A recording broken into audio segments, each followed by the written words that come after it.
Namaste. Welcome to the last talk of the webinar series conducted by Janani Sparsha. I'm Dr. Surabhi and today I'll be talking about the basics of breastfeeding. Breastfeeding is a very vast topic, but today we will be focusing on the basics of breastfeeding by giving importance to the practical aspects of what the mother can expect and experience and how she should be prepared immediately after delivery up till 1 week or 1 month post delivery. The journey of breastfeeding begins immediately after delivery, that is within 1 hour after delivery, and this is known as the golden period or the golden hour, wherein breastfeeding must be compulsorily done without fail. Now, when the doctor says you have to breastfeed or initiate the breastfeeding immediately after delivery, one common question which arises in every mom's mind is, am I ready to breastfeed? Am I producing milk immediately after delivery?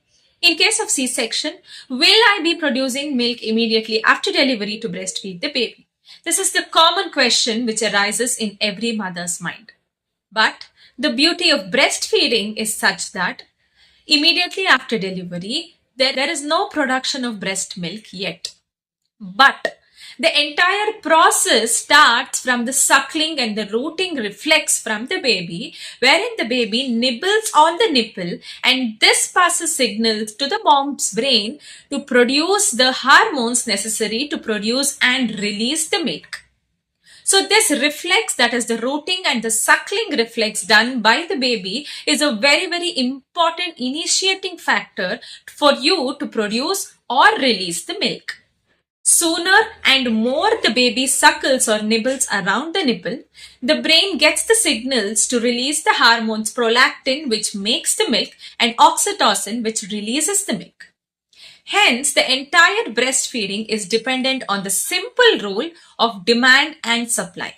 Whenever there is demand, the baby suckles, and once the suckling is done, there is supply with this entire physiology happening in the mother.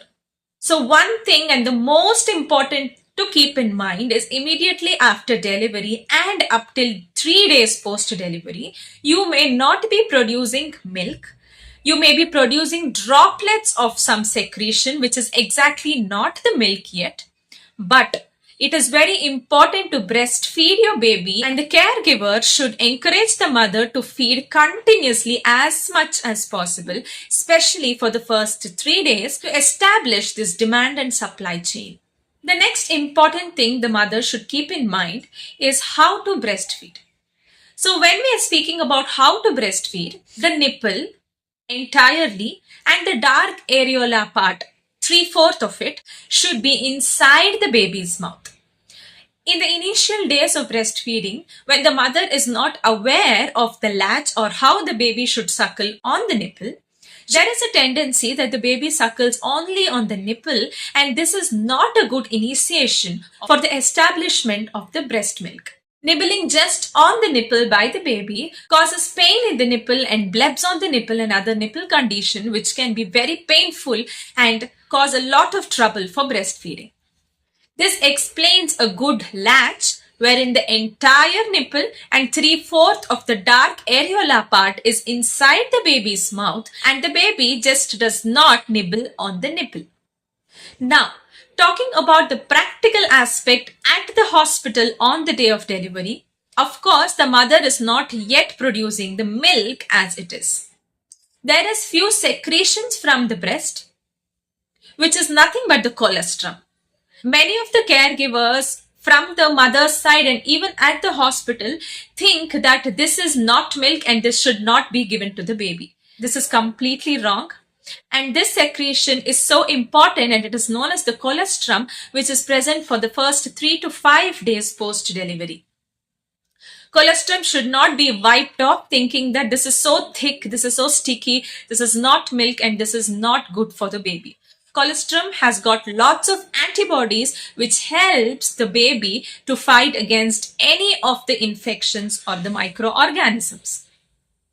It helps the baby's immunity to grow and develop.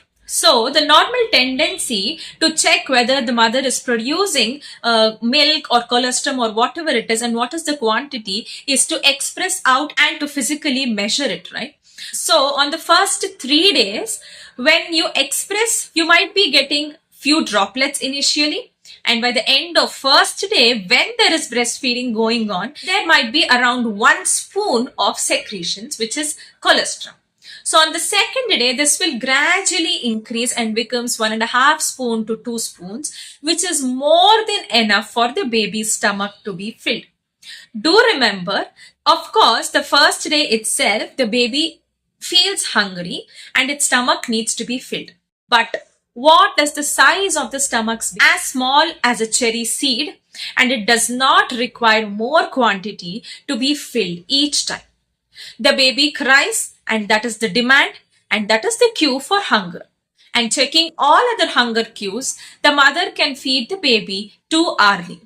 This is not a rule that you need to feed your baby every 2 hours, but in few cases wherein the baby's weight is less than 2 kgs or when the baby is sleeping a lot, it might not get up and ask for milk every 2 hours. But at least for the first 3 days, it is safe to feed every 2 hourly. She gets to understand her baby, and both mother and the baby get that closeness or bonding by staying physically close. In few of the cases, wherein the baby might be in the neonatal ICU where the mother cannot feed the baby directly on the breast because the baby's weight is so less that it does not have energy to feed. In such cases, the mother need not lose hope thinking that my baby is going to stay in the ICU for like 1 week or more. Will I be able to breastfeed later? Definitely yes, but one thing to be kept in mind is the kangaroo care, wherein skin to skin, that is bare chest of the mother and the bare skin of the baby. The baby must be made to sleep on the mother's chest. Both mother's and the baby's skin should be touching each other, and this can be done for 1 hour to 2 hours so that this helps in establishment of the breast milk in the initial days, and once the baby is back home from the hospital, she can start to feed the baby. Fourth important thing to keep in mind about breastfeeding is the position. First, the common tendency of the mother is to put the baby on the lap and lean a little forward so that the baby can take the breast.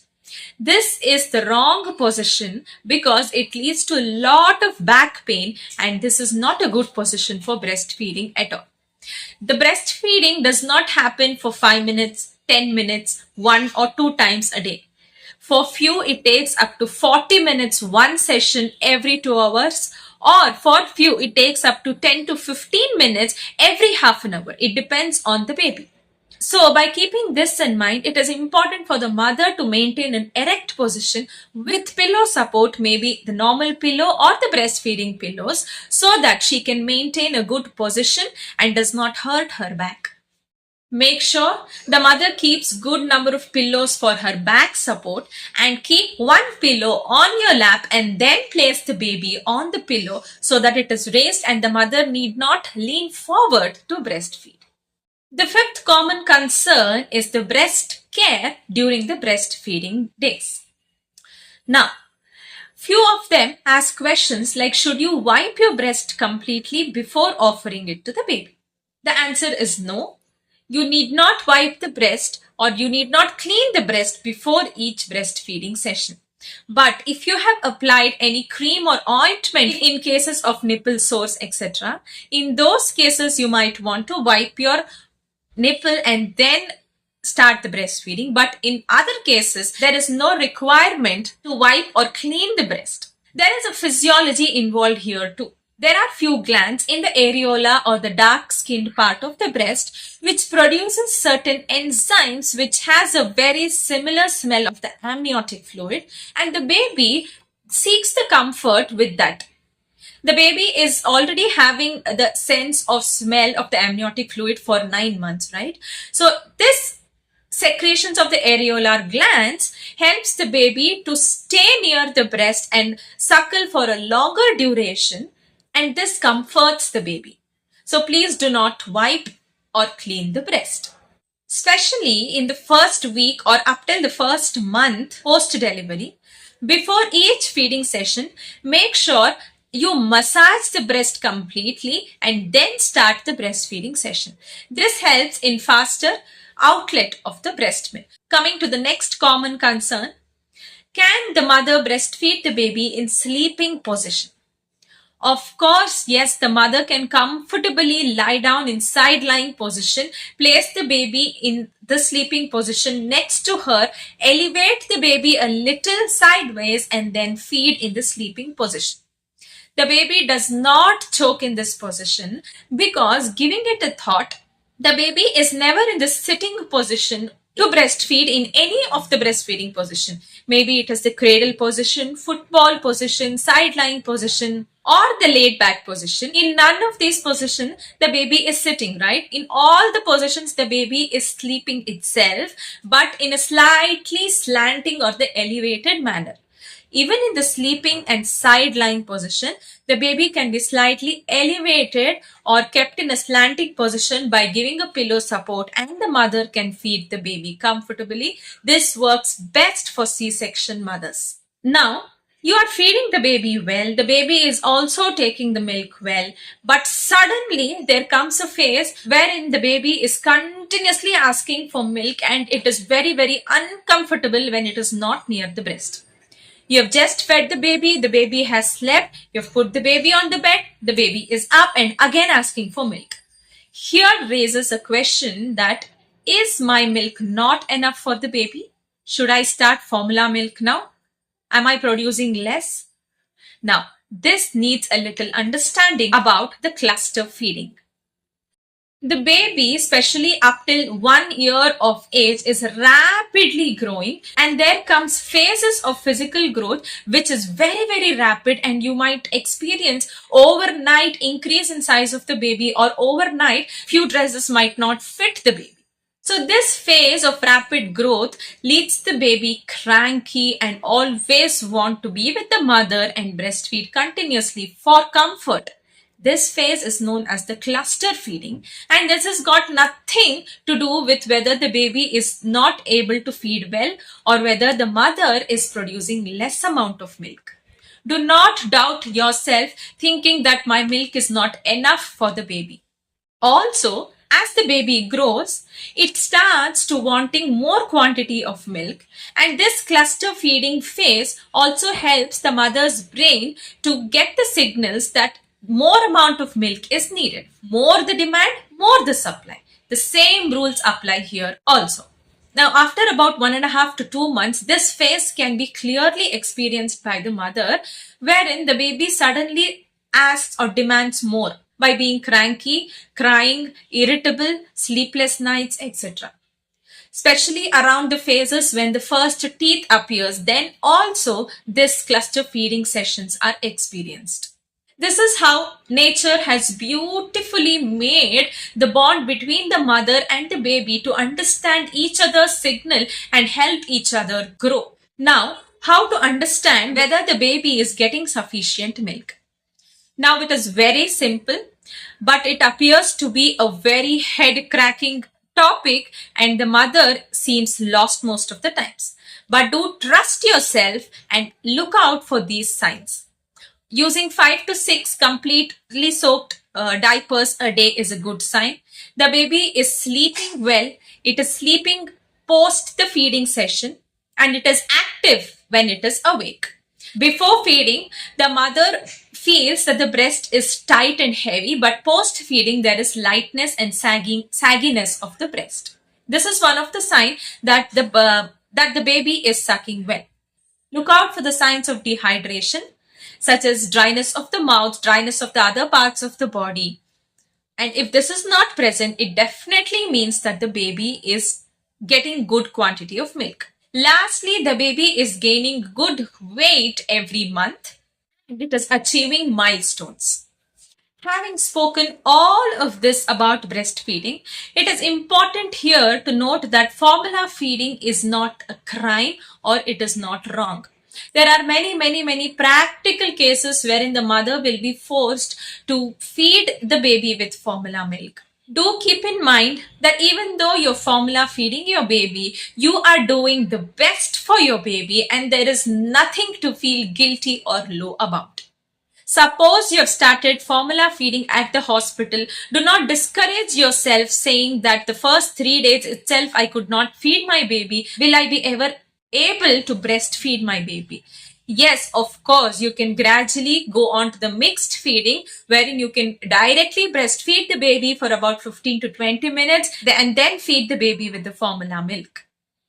Do not try the other way around wherein you want to first fill up the baby's stomach and then breastfeed for the bonding, etc. That does not work. So if you want to gradually shift from mixed feeding to completely or exclusively breastfeeding, this is the way to follow: to breastfeed first and then give the formula milk to the baby. And then you can gradually taper down the formula milk. Lastly, speaking about the importance of breastfeeding, breastfeeding is a beautiful process which is developed or created to establish a beautiful bond between the mother and the baby. A bond which makes the baby secure, emotionally and physically strong. Other importance is, as we all know, the breast milk is made up of so many nutrients and it is a customized food for the baby for its growth. For the mother, it is helpful in weight loss. It helps the uterus to come back to its position, reduces the breast-linked diseases such as cancer, and also helps in maintaining the hormones. Lastly, before we end this topic, it is very important for the caregivers to provide an environment for the new mother in her breastfeeding journey. This environment includes the privacy she needs. It includes the food which is helpful for her during the breastfeeding phase, and also the care you give to the baby and allow her to rest. Many of the times, the father or the caregivers thinks that I don't know what to do or I do not know how to help the mother because she feeds the baby and the baby sleeps. Yes, this is true, but you can stay there as a strong pillar of emotional support.